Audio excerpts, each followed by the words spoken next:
I would like to call this work session agenda, which is a special meeting of the Board of Education, to order at 4 o'clock. Michelle, I don't believe we have a quorum. Is there anyone online? We do not have a quorum. We won't be making any decisions during this portion of the meeting. So why don't we then go around by beginning with the introduction of our guests. Juliet Long, Vice President, Student Learning Success. Lisa Stanton, Vice President of Operations and Finance. Nicole Secreta, Dean of Enrollment Management, sorry. Lisa Parks, Dean of Workforce Development. I know goes director of IT.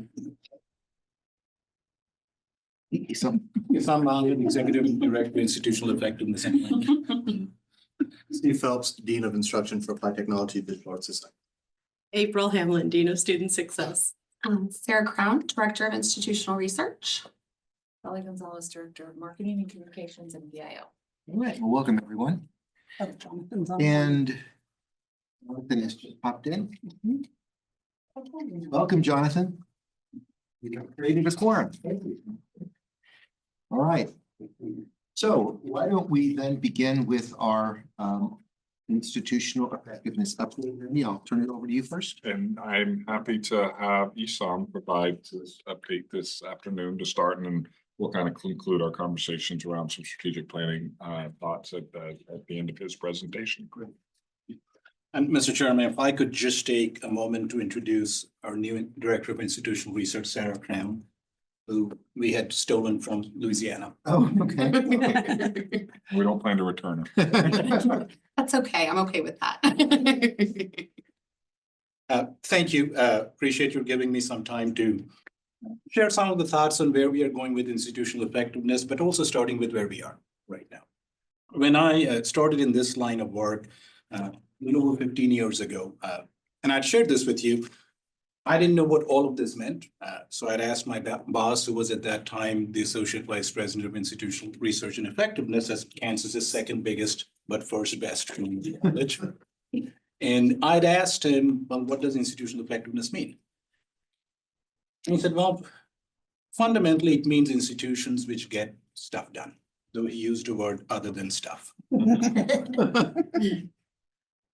But in addition to that, he also mentioned a couple of other things, which I'm, with some paraphrasing, I'm using them. Oh, Institutions who get their missions accomplished. And those provide a positive return on investment, not just fiscal.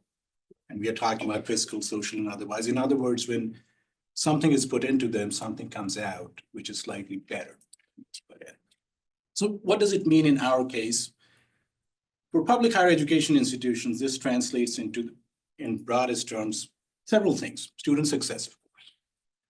Returns on taxpayer investment, whether it is return in fiscal terms or otherwise. A value add to the community's business, social, and otherwise other infrastructure. And of course, long-term fiscal soundness. And I say that with some emphasis because, you know, every fall we get new students. New round of students, a new cohort. But generally, I think you and I and everybody associated with this college or any other would want that to continue for the next generation, not just the next cohort or the next class. So all that together, public institutions, we are talking about institutional effectiveness. And there are expectations from both, you know, external entities and internal ones as well. So externally, of course, the biggest entity we talk about when it comes to institutional effectiveness is our accreditors, the NWCCU. And what do they ask? Several things. One of the things we have realized since the 1970s is that as accreditation has gotten into what we know it today, regional accreditors or institutional accreditors, their frequency, their demands, their accountability initiatives have gotten only stronger. They demand more. And that is no surprise. The frequency and scope of monitoring, the intensity of it, it continues to grow. I've never known in all this time an accreditor saying, well, you need to tell us less. Or you need to tell us less frequently what you're doing. It also comes to mind that, our accreditor, NWCCU, is somewhat less prescriptive than others, the other six. Higher Learning Commission or the New England Commission. I've been a peer evaluator on the Higher Learning Commission, and they certainly are a little more prescriptive than we are here at NWCCU. But at the same time, they do demand stuff. They do expect us to show progress. There is no getting away from it. And one of the ways we show progress is executing that mission. And they demand and they require that as we execute our mission, we fulfill our mission. That is the metric for showing progress. And we show that by having a strategic plan and reasonably executing it as time goes by. There's also strong expectation that we do not work in a vacuum. There are approximately 6,000 institutions of higher learning in the United States. Quite a few hundred in our accrediting area. One of the things we are asked to do is, well, you're doing good, but how are you doing compared to the Joneses? In some ways, it's not too different from how we do keeping up with the Joneses kind of thing. And so some of the key outcomes are required to be, or at least there's an expectation that as we are more effective, are we as effective as others are? And finally, it's no longer acceptable that planning and resourcing are entirely divorced. One of the things you have heard the president often mention, and other presidents have said this too, that we're moving away, or we should be moving from two separate lines, planning here, budgeting here. Generally, budgeting should be following planning, not the other way around. So as we turn our focus internally,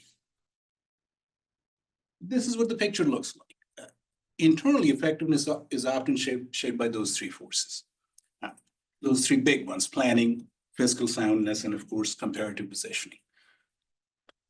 And for each of them, I'll share a few thoughts with you. And because these are somewhat in themselves, they're somewhat complicated things. I'll stop after each of them and ask if you have questions. Please stop me. Actually, stop me anytime you want to, and I'll be happy to answer the easy questions. Our mission fulfillment scorecard, as that you have seen in the past, it is built around our strategic plan. You regularly get updates on it several times a year. And I'm expecting to bring in an update at the end after this academic year is done, because then we'll be able to collect academic year data and show you what those are. Some objectives that we put into the strategic plan, they sometimes have to be redefined. The metrics have to be recalculated because things change. The competitive environment changes, which is also why as we move forward into the next planning cycle, chances are we'll be looking at something which is a little more nimble than we have already. And as you know, our next strategic plan, this one will run out in 2027. That's where we'll be starting the new one. The next strategic plan.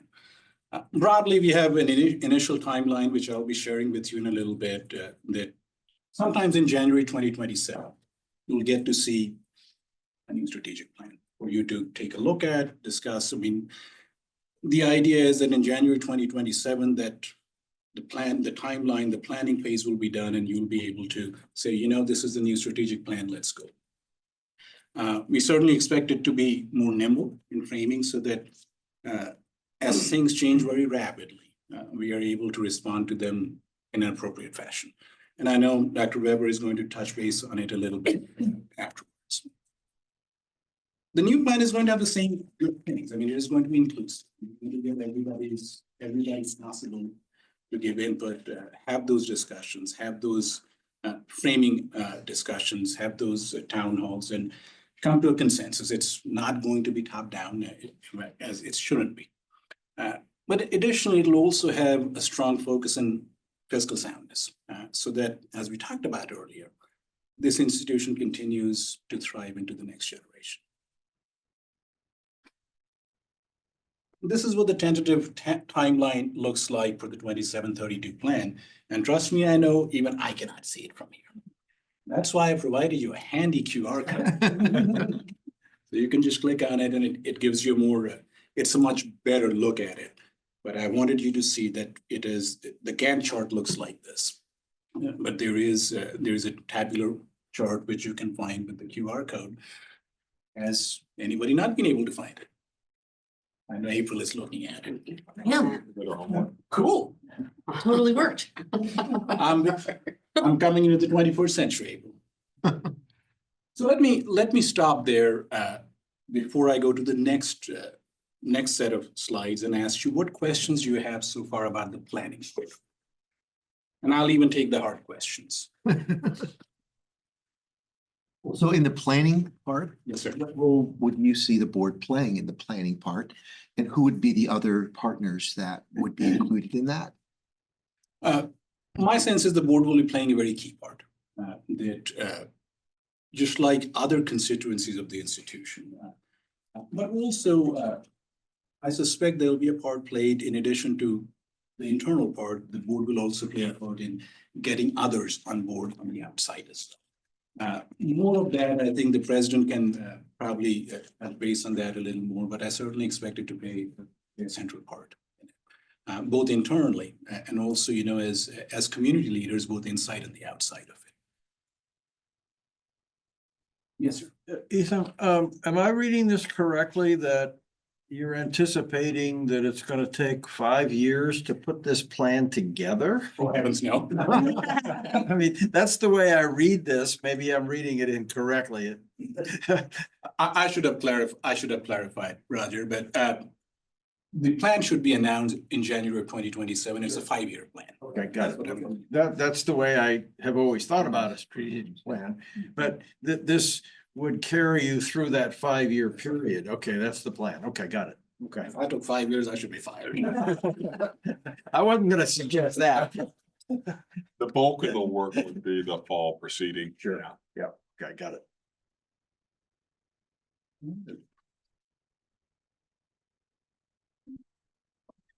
Well, I'll go to the next part where we talk about comparators. We don't exist in a vacuum, and you and I have talked about in the last couple of meetings that I was at. We have to compare ourselves reasonably and on reasonable metrics with others like us. And at the last meeting, one of the things I shared with you, and again, I'll share with you again, is we have developed a group of reasonable comparators for ourselves. A group of about 13 or 14 institutions within the accrediting region, spread across 3 states. Because while this is required by accreditors, but they also strongly recommend that in addition to having those, they should generally not be limited to just one state. So we have accreditors across Oregon, Washington, and the state of Idaho. In addition to overall performance institution against institution, it is also recommended by accreditors that at least take a couple of segmented populations and compare them. So as opposed to just this institution is doing this for completions or headcount, for certain populations, they allow us to, again, it's not very prescriptive, but they allow us to pick some of the populations and say how these populations are doing against similar populations across the competitors. So for now, we have picked, part-time and full-time students, Pell students and those who don't get Pell. And as we move forward, we'll have some more. In addition to that, and I'll show you where the comparators are. But in addition to that, we also expect to expand what we are comparing. So right now you have information about completions, affordability, headcounts. We hope to expand it more into finance and human resources as well. So this is where the comparators. One general question. When we get into this discussion, when we have in the past, what we've heard too many times, in my estimation, is that a certain metric will be defined differently at different institutions. Is there any, movement into consolidating that and making it a definition that means the same thing across all institutions? Certainly, Roger. I'm so glad you asked that because that's something I should have clarified earlier. That is a huge problem in some cases. How we have kind of gone around it, especially because we're comparing ourselves across several states, is sticking with the definition of the national, of NCS and IPEDS, the National Center for Education Statistics. And they have pretty, I wouldn't say stringent, they have well-defined metrics with notes and theoretical arguments and so on, which is when you're comparing things, especially across state lines, that is very likely the most standardized thing we can. So that addresses that to some extent. Now, I wish I could say, hey, that's great, and we can rest on that. One of the issues I'm a little concerned about using the national standard is that the website and the data sets of NCS are going through some metamorphosis right now, some changes. So I hope they don't disappear, but if they do, we may have to come back and take a look again. But the short answer to your question is right now, we do have pretty strong definitions across the country right now. And other institutions are adhering to that also? Got it. Okay. Everybody except I think 10 colleges in the country are required to follow IPEDS. And I say 10 because those are the 10 who don't take Title 4.8, so that makes sense. Any other questions? Will you be getting us a copy of them, of the slides, just so we can look at? Absolutely. I'd be happy to. I can not have to pull my phone out and That's look right. at it. Want to give you my attention. This is where our new comparator site is. And again, I give you a handy dandy QR code. Thank you. You're welcome. What you will see is their comparisons based on headcount and completions, but also on student engagement. Sorry, Also student engagement. And in addition to having all the comparative, what you'll also see, and a lot of credit goes to our institutional research analyst, James Robinson, that we divide it up further by what we call proximal peers and distal peers. Those who are very close to us, those who are aspirational. So for each of those metrics or set of metrics, we can see this is the aspiration. This is where the rest of the crowd. So it compares us, but also gives us something to shoot for. Several things. I mean, what you see there is we talk about metrics which have to do with equal opportunity. We talk about metrics to do with those who get Pell Grants and those who don't.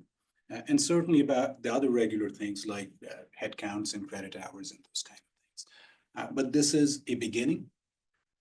It is my intention, along with the team, to have more things so that eventually in a few months when we look at it, we know not just the student success part of it, but also fiscal stability. And because again, it's important, especially for you guys, who are elected representatives, that this continue into the next generation. Are there any questions on comparative positioning? If time allows a little bit in the workshop, would we be able to visit this site and just have you walk them over real quick? Sure, I'm happy to.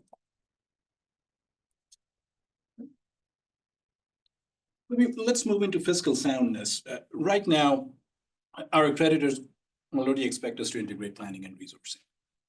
Integrated planning, resource allocation, several phrases for it, but ultimately it comes down to the same thing, that those two things should not be parallel, they should be together. Our budgeting process, as you already know, you had approved it. It is zero-based, and operational level budgets do require us, any ask I do, whether it's $1 or $1 million, though I've never asked for $1 million, has to be linked to our objectives and our goals in the strategic plan. This allows for the budget process to follow planning as opposed to the other way around, which kind of gets to be the default in so many cases. So we are already moving away. As we have stabilized enrollment over the last couple of years, now we can go to the next steps and go deeper into that area. A couple of things we have thought about, fiscal soundness. One of the things that I know the president talked to you about the last couple of times has been creating a tool called the Composite Financial Index, which it's kind of a complex tool, and yet it is recommended by NACOBO, the National Association for College and University Business Officers. What it does, it creates certain ratios based on based on items in our audit. And together it gives us an indication what the health of the institution is. And if the health is great, if it is, it could get better. And depending on that score, all the way from 1 to 10, tells us what kind of things we may be able to do. And this is kind of a snapshot of it. And it certainly isn't that simple. Last time I created it, it took several weeks to do it. So it is, but I wanted you to see what it looked like. Also, on a more granular level, the other thing that we have talked about institutionally is creating departmental baselines with something called the contribution margin analysis. This is a dummy thing that I put in there. This is kind of what it looks like, that departmentally, this kind of a tool tells us this is how much revenue is coming in, this is how much is going out. This is what the cost of whatever the unit of production is. Again, it'll somewhere into the future, this is also one of the tools that we are talking I have a question about that. about. Yes, sir. So I don't, is there a column that might show course completion? Where students actually signed up for the course, got a grade and completed versus a number where they started, but they may have dropped out or they failed the class and there's a residual number. That would be, to me, important in that part of the instructional impact, the instructional feature versus understanding that in the math department and biology department, there may be very different total direct instructional costs because the equipment would be different. You know, you've got to buy microscopes and all of the other science equipment. So those numbers are going to be higher. But on the learning side, what type of completion rates might we see? Is that a feature? Absolutely, it's possible that if you take all of the, for example, all the biology classes that we're talking about. I hope nobody's watching this. My mother is a biology. If you take all the biology classes together and see, well, here are the number of students who were in it, this is how many completed it, and this is how many that certainly. And to the other question, Gary, yes, there is, and this is a partial snapshot of it. There are other columns which can be added on non-instructional costs. For example, I mean, hardware costs and what we call extraordinary costs in certain accreditors. So we currently have course completion rates as part of our metrics that we track and watch.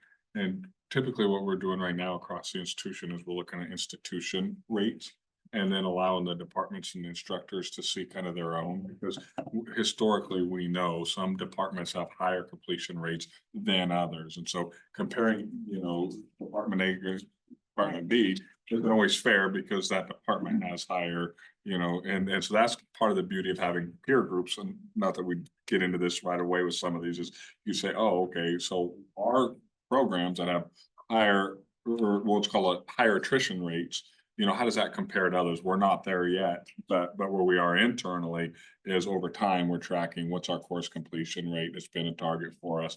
And then allowing that what we use, this is one of the things that we had to do for our most recent report, was improve our usage of disaggregated data. And that's an example of how we were using disaggregated data is while we have the institutional outcomes departmentally and by instructor, they can look and say, how do my results compare to my colleagues?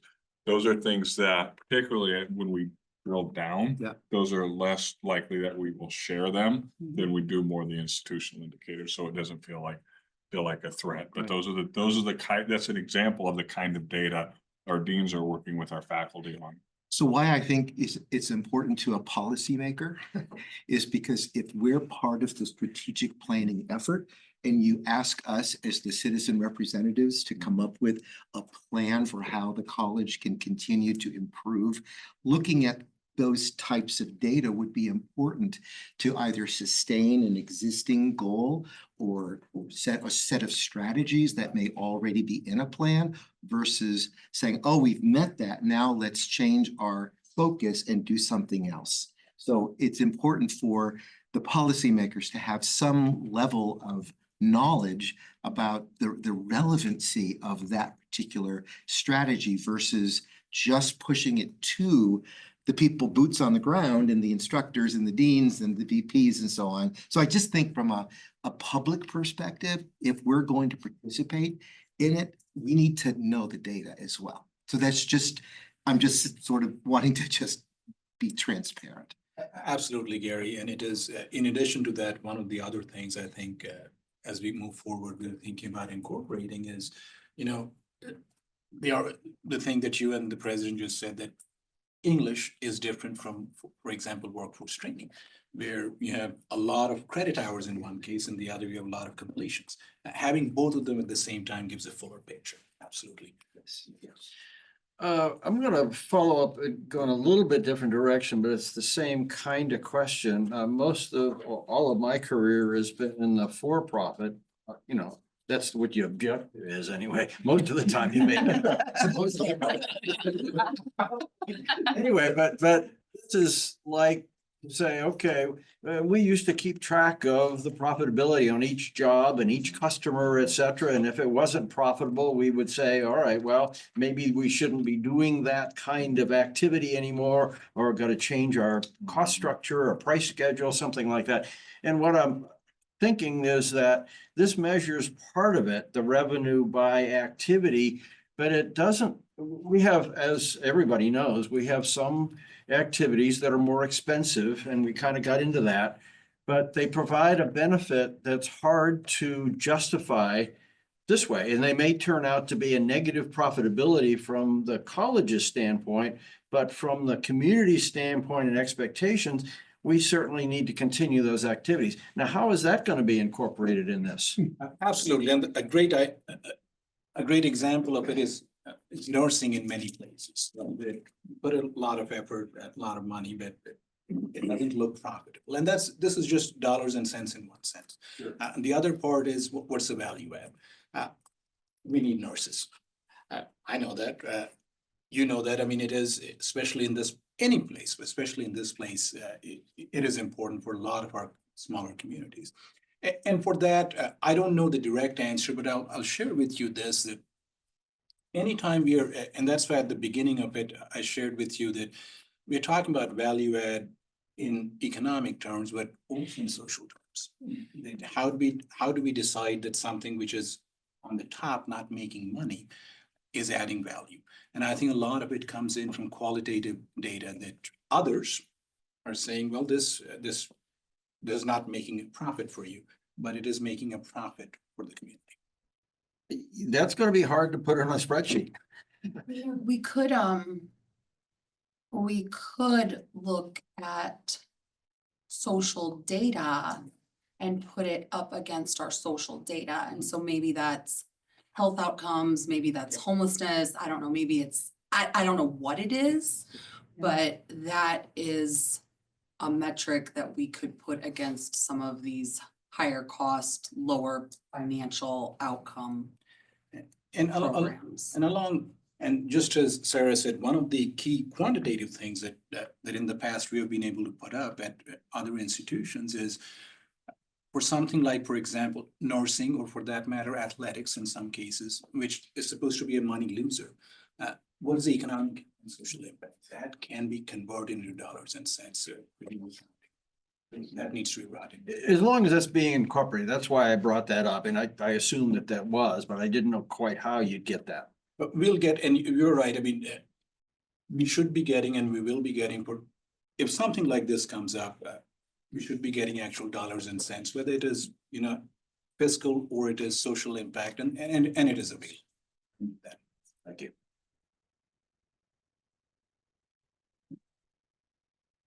And then you get the famous slide of all. The easy ones. And my boss is leaving, so right now. So I would imagine too, like, yes, each of those line items is very important to look at, but really it's important that we look at the whole picture, right? And not get bogged down in all the weeds, but be able to see as a whole, what is our effectiveness? Absolutely. That's And super hard. And us Joneses are super hard to keep up with. Just throwing that. keeping up with you. And that's the key point is, I mean, I know sometimes when we talk about effectiveness, there is a little bit of hesitation that, well, are you thinking about closing this down or Right. closing the program down? And being the son of a teacher, I get it. But most of the time, what we're looking at is that it is, nobody, we don't want to close things down. I mean, imagine if you close nursing down, how many of you will be able to live in the valley? People will run us down. But what we're looking at, can it be made better? Can it be made more efficient? Can we prove that for every tax dollar which is coming in, we are doing a great job? And I believe we can. Some of those sets of data, then you look at like, what does it cost us today? But that's the advantage of trend data too. How are we controlling for costs in this program that we've determined is high need? Are we controlling for them? Are they getting at it? And can we? And so sometimes that's the resource decision we have to make is.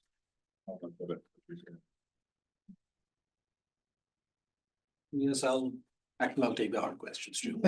You will take our questions.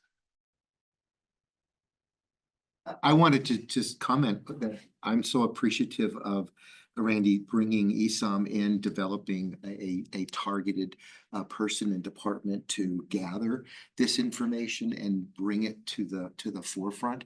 Because as you've described it, it's bigger than mission fulfillment. Right, it's really, and it's fiscal as well in nature. There are going to be a lot of components of institutional effectiveness. And one of the, as I was jotting down a few things, one of the things that came to my mind that I'm reminded of when one studies or looks at historical, why did the government create these standardized tests? Well, generally it was because the government was wanting to have accountability. And if they were giving money to the states, they wanted to be sure that the states were doing a good job with the money that has been given to them. So I just jotted down accountability as one other really good reason and lens to look through as we examine the data. And then lastly, given that the existing strategic plan is winding down, to help at least this one board member determine whether any of the wigs are needed to continue with these. So what does the data say? And I'm really appreciative of the work that each of the departments have provided in those written reports that are both, I think, qualitative and quantitative. Sometimes they bundle groups of students and give us numbers of students that did something, but they also qualitatively show the joy and the positive impact that those activities have had. So I find them interesting to read. I would love to also see a dashboard of some kind that takes the quantitative data in addition to that qualitative data to help us see how we progressed over these last, 4 or 5 years. And as we get ready to have a new plan, yes. I'll get James right on it. I'm looking at Sarah because she's now the dashboard guru. Oh, she's- I love dashboard. And that's a commitment we've made. I think the thing we're still settling on, and part of it is we'll see a lot more when we hit the retreat this summer. This was the idea. How do we introduce this concept and get feedback for the concept is once we start into this, it will have the potential to spiral really fast in that there's no shortage of data. Right. And this is if you'd have clicked on your QR code, this is what you would have seen. Like I said, we do have the course completion. We have full dashboards with a lot of stuff. What we're going to have to land on, and this is that discipline, is while we have access to so much meaningful data that may be attributable to the performance of the college, we're going to have to land on what specifically are we going to hold ourselves accountable to? What's the not too much, not too little. This is it. And then there's a lot of, so like if we use, for example, completions, just use the word completions. Now, are we talking about completion percentage? Like we're narrowing the percentage and we don't care how many students there are? Or are we talking about the number of completions and maybe the rate is going down, but we have a lot more students? So that's where we have to dig in. But then when you own it, you say, that's it. That's what we're chasing. There's a lot of other factors there. And then leading the completions, then there's a lot of sub data. There is course completions, which then kind of stack into term to term persistence, then fall to fall persistence. So all these things that go in there, But we don't want to bring 19 different data sets around completions. We would want to say if the completions is it, but know along the way, we're tracking all these things. So we don't just bog ourselves down. And I think it's like, what I know about us is we're not short on data accessible to drive decisions. It's picking which data we want to target and focus on. And that's part of what our team here is working with us. And so you heard a little bit from Esam talking about, we have the student performance and the student access data, and we're going to expand that into some operational data around finance and personnel. And that will help as we make decisions moving forward. But go ahead and you want to speak to, go ahead, Roger. No, when you were talking, Randy, what was occurring to me is, I think as an outsider, what I've seen in the K-12 world is that there has been so much emphasis on graduation rates that the bar has been lowered, at least from an outsider standpoint, to say, oh, Jay, we can't actually do it at the same skill level. We're going to have to drop our level here to get more people over the bar. And God, let's not do that. But I don't know how you control that. Some control themselves better than others, right? Our programs that have licensure, Sure. we can complete them, but if they don't, we have to expect that they can pass the CDL test, that they can Sure. pass a nursing Yeah. license Right. exam. Sure. But what does it mean to get, I'll pick on the bar, a degree in humanities? Is it the same rigor as it was 5 years ago? That was my point. Yeah, Yeah. you're right. That's actually an interesting point that you make, because when you look at our completions, the regional comparator is at a 150% rate. So it'd be what for us be 4 years. We expect to complete in 2 years. So that would be 3 years. What we're finding is that our students complete usually at a 200% rate. So we're actually coming in below at the 150% rate, but we're like doing better at the 200% rate. So I almost wonder if that just means that maybe we are sticking to a higher rigor and students are having to maybe retake a class here or there versus some of these comparator institutions. Right off there, and I don't think we want to go too far Right. on that drop in the bar. Right. That's where conversations get really fun, because it could be something like that. It could be that they start full time and then they go to work and bounce back and forth. Their enrollment swirl. So there's a lot of things in there. Esam, jump into this because I want to spend a couple minutes on strategic planning concept if we can afterwards. One of the things I want to show here, and this is where, just having what you have and using it to create something more meaningful comes into play is this dashboard about completions. So at the top half, what it tells you is completions as reported to iPads, raw completions. There's many certificates, associate degrees, and so on. And as you see, we are not at the very top there. But what we did, and again, a lot of credit goes to the IR team, is we looked at the literature that does it really tell us everything? And we looked at the graduation. A better comparison we found out is that you take the number of completions as a ratio of how many students there are, the FD. And that gives you a better picture that this is kind of what it looks like. The bottom half is something that we created ourselves based on literature. That it gives a slightly better picture of us as opposed to just the total completions. And as we go forward, we want to take a deeper look at some of these other created or calculated values as well. Something Sarah mentioned, it makes sense. I mean, given our population,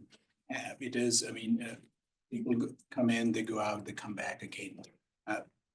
We are looking at ways to capture it in a manner that is nationally standardized.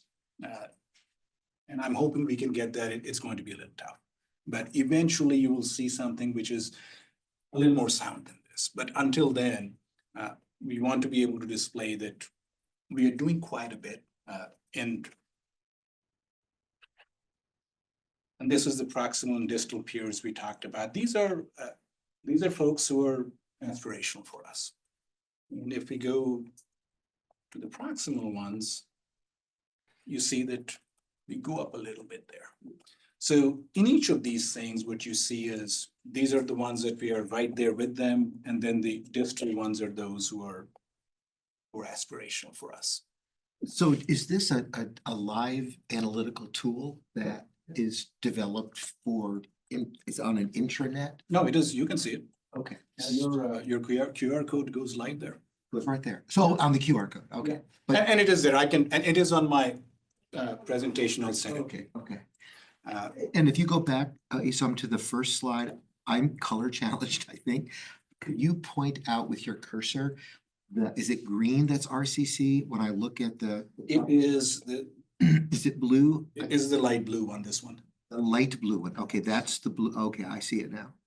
And then go to the ratio of completion. It's going to be the top graph. That's right, yeah. Okay. And what did you say could explain that discrepancy or a reason why we feature differently Between the these two, ratio? you mean between distal and proximal?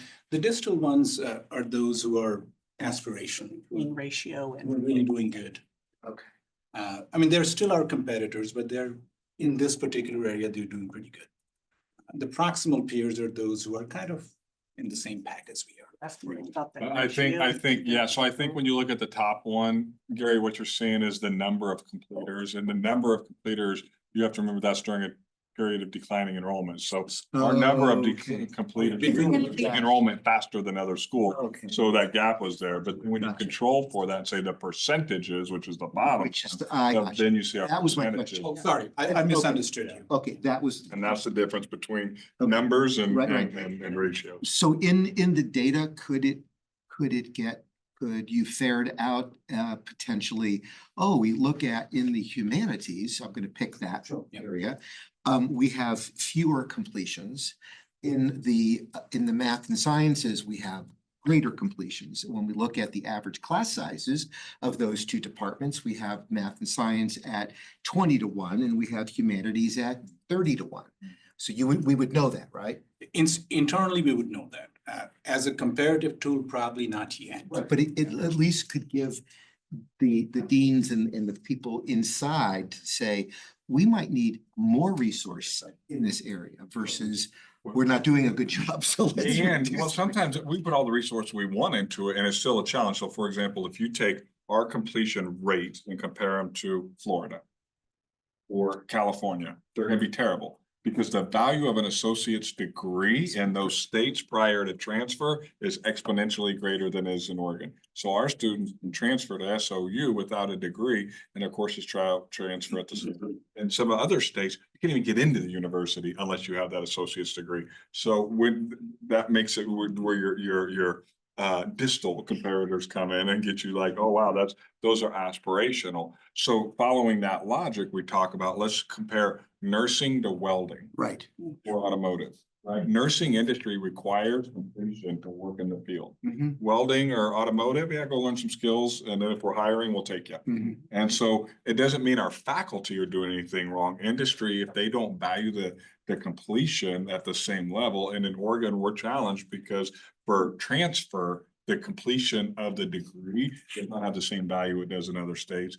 And in a number of our other programs, the value of completion, and that's kind of a conversation I'm having at the state level right now is our story is being told too many times by completions, and we live in a region in particular that industry doesn't value completion as high as it does in other parts of the country. Now, we're out there trying to demonstrate the value of a qualified workforce, but just because we resource it, if industry is gonna swipe them up when they go do Then- cooperative work Classes. experience, yeah, then that we're fools for resourcing it to Exactly. that level because we're trying to compete against the wage they want. Exactly.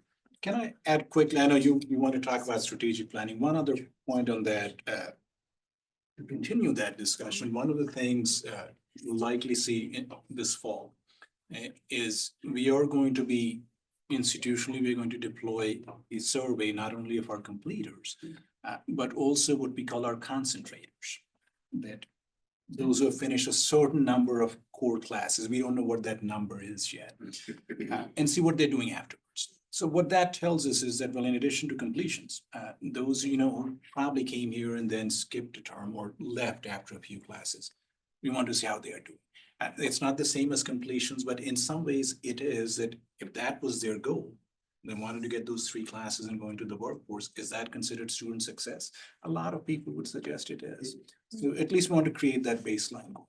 Our team has worked really hard the last couple of years at creating short-term credentials that are stackable, so they could get some credentials along the way that have, but we refuse to create them if they don't have industry value. We just say, oh, we're just gonna give you this, and then they're like, oh, I got this completion, and they got to industry, and they're like, that's neat, but I'm gonna give you nothing for it. So we don't want to saturate our completions in that way. So it's just working with industry on like, what is it that we can do? And then some of our, particularly in our industrial tech positions, they go get 2 or 3, courses, and industry will swipe them up, and there's not a credential we can give them for. So, historically, we've had a board that this company's hiring for this job, pays this much, and this is what you need. And it's 2 or 3 courses that don't add up to a credential. I showed that to the governor when she came into her.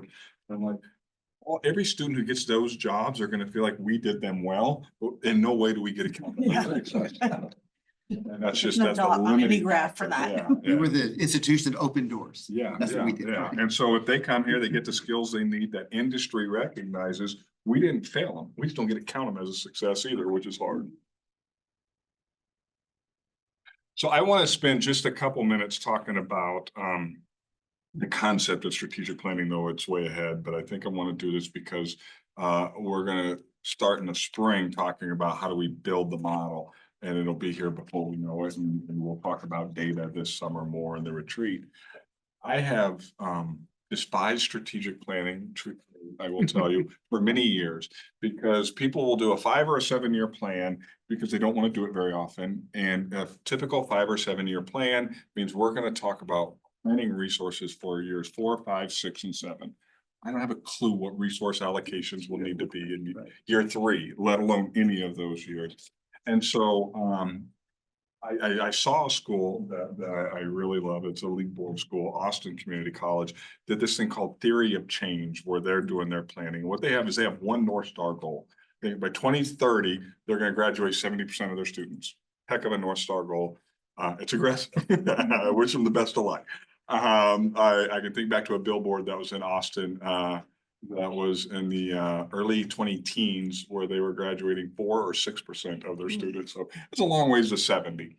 But anyway, what they're saying is that's our goal. And then they've got pillars around student support, student care needs, and that then they're saying these are the pillars of the work, but they're annually planning their work. So they didn't develop a plan that will become outdated as soon as they plan it. Basically, they say, this is our lofty goal by when, and every year we're going to be assessing our outcomes and planning the next year's work. I think with what we've started with our zero-based budgeting model, it lends itself to a strategy like that very well.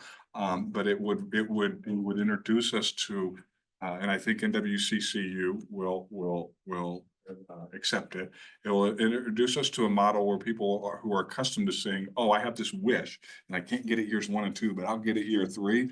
No, like we have this model by which we say, because we're facing whatever our North Star is, we're looking at the data regularly. We're looking at resources and we're pushing toward it. We figure out where we need to pivot. So that's to say our strategic plan is we have an adopted goal, mission, vision, values, pillars, whatever they may be. But every year we're going to change resource allocations, and we're not going to commit that far out because I don't think it's fair to say to a department 3 years from now, you're going to get resource Y. And then you get near it and you're like, yeah, that's not relevant anymore. Because for 2.5 years, they've been like really on the hope and we just let them down. And I just don't know that that will be the most relevant or responsible use of that resource at that time. And so this kind of strategy demonstrates what we're committed to, what we're holding ourselves accountable to, so we can't step away from the accountability, but it allows us more nimbleness and planning to get there on more of an annual basis.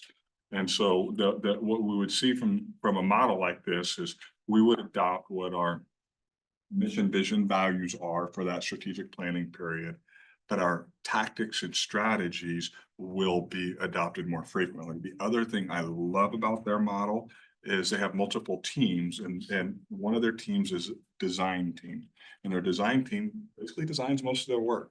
And the design teams, nobody on a design team is at a dean's level or higher. Now, it's a little bit different because it's a very large school, but the concept is, right, the people leading the Do the work work. are designing Right. the work, and then we're figuring out how do we get resources there to do it. And so a concept where our folks who are leading and doing the work have that kind of agency in our planning process is something that I would like to introduce as part of that concept. So if it doesn't scare you too much there, then that's kind of how we're gonna start working on how to design a rogue model of doing something more like that than a traditional model. It feels like it's the model maybe that has been partially in place in that it's the departments that operationalize those objectives. And so each year you would have operational objectives that would all be pointed to these larger visionary type goals or North Star, what if it's a single or there are pillars, but it seems logical and reasonable. Randy, what I thought I heard you say though is, and I really like this, it makes a whole lot of sense because you're right, too many plans, you put a lot of work into it, okay, that's done, and it sits up on the shelf.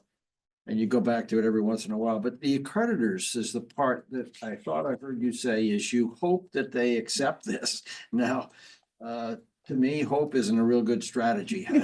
I'd like to know in advance whether they're gonna accept it. We do too. That's why we're talking about it now and not we're gonna start it in 4 weeks. But usually with the creditors, they don't say this is a model you have to have. They have to say, do you have a plan? Do you have a strategy and are you following it? And so if we have an aggressive goal that we've adopted, we've embraced, that we help create with our community, that creates our accountability and a process for assessing it and we show them, here's our goal, here's our accountability toward that goal and how we're gonna assess it. Their job is to say, are you or aren't you? And I suspect they're gonna say that's a creative way to say you are. So that's where we have to roll it out a little bit to them.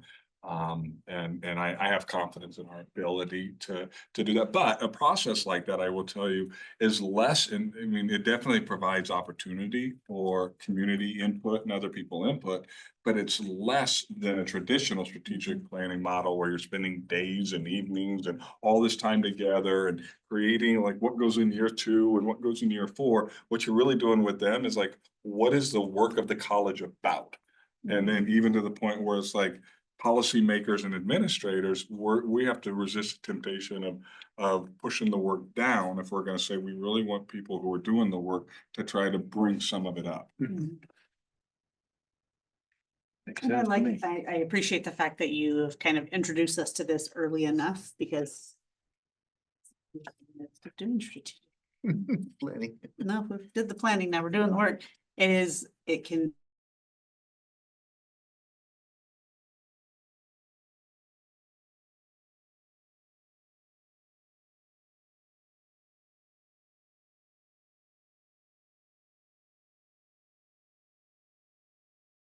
Involved. We've done like compression planning where you can get pretty much all the plan in about 3/4 to a day and a half. I mean, like it's really fast paced and you move and you do this and you get about as good of a plan as you do when you spend 4.5 months on it. And so I want to be mindful, but I want to get to a point where if people feel like, yes, I had voice, I know where the college is going and they asked me and I support that, or there was that voice, but that level of involvement will be more of a, what we're about. And so we'll bring more on this probably starting in the fall. We'll get past summer kind of in-service on the dashboard and the data story, and then we'll get into how do we start talking in a more mature way, the planning aspects of institutional effectiveness and planning. Okay. Thank you, Sam. Thank you. Okay, and welcome Maria to the special meeting of the board. So we are now at the new item on the special meeting agenda, Q&As regarding the regular meeting agenda.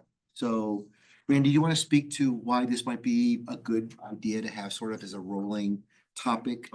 Yeah, so this is kind of one of the target here, and I think we talked about it a couple times before, is are there questions, obviously any action the board's gonna take needs to be taken in the open meeting under that. But are there any questions about the packet that you would want to ask going into the meeting? That's kind of the window here, especially, I mean, we realize that there are some things with like the financial report, that we don't have the financial monitoring, those financial committee meeting anymore. But if there are just any aspects procedurally, like how's this gonna work or that, we want to just have an opportunity to answer those. So the open meeting runs swimmingly. I have one, just quick. Yep. One thing that helps me when we get, especially to our like action items, which I think you talked about this, is just having a little like brief introduction before we make a motion on it by whoever is bringing that action forward to know. But then sometimes we might have different questions than just saying approve or not approve. But just a little brief introduction of there's the why. Well, we could try that tonight. It's kind of a lighter meeting, and so I will phone a friend and say, please be prepared to speak to this item, or Juliet will be Yeah, prepared to yeah, speak to which is this fine. item. Yeah, And whoever's, then, yeah, and so wherever I'll it's just coming try to from, just as a assign little like. somebody to give some context on it. I know some of them we prepare more so for this, we try to Right. anticipate, but maybe we just do it as a standard practice. Some just need more description than other. It doesn't have to be a dissertation, just a quick little like. Yeah. I do have a question on tonight's agenda. Uh-huh. Is now the time to bring that up, or you don't want to do that? I think it can fit in the open meeting. I don't want to hide anything from the open meeting. I Sure. think it's just, can you help me understand like what this agenda item on here or how this, process works or something like we can. It's. Why don't you try it and then we can say we'll save it for the open meeting. If that were long. Okay, well, one of the things that we're being asked to consider tonight in the action items is the contract for the transportation facilities Yeah, and the funding related to that. What I think I saw is that we're gonna have to come up with some dollars, and I saw some numbers Yeah. around 10 million or so. But I think I also saw, is that this was gonna be done maybe through a state bond. I don't know the funding So mechanism. we can talk about that Okay. going into that. I'll introduce that briefly Okay. and then. There's some things I need. I'll introduce that process Yeah, briefly. I then don't we understand go- that this, Yeah. obviously, we couldn't Yeah. create our own bond Yeah. down here, Yeah. general obligation bond, and I don't know how the two of them, Yeah. the regulations and Yeah, how that so works. that's a good example. If you have a question about that, I'll Sure. make sure we explain it in detail. And that helps. That's one of the things the media has been pushing us on a little bit too, is we've taken such clean action. Like, I don't know how to write about the things they took action on. I just report on what they Yeah. did. And so I think that's a good opportunity. So we'll cover that. And speaking of that, Randy, this reminds me of a conversation you and I had, but I think it's important just to have with everyone present. I would love to see the media pick up a monthly story about what the board did. And so I think there's a lot of good news here, and some of the connections that I have, people are unaware. So if there would be a way that either a press release gets written at the end of the meeting or the month, and that this is what's released to the press, it just feels like it's another way to communicate the great work that's happening here. Yeah, I think we probably just do a standard press release at the conclusion of every meeting and then provide a link to the meeting when it's posted. I think that way if they have questions, they can get to it. Yeah. Okay. That assumes we can find a local media somewhere. Interesting. Well, one attending tonight, I hear. Okay, that's good. All right, any other questions then before we adjourn?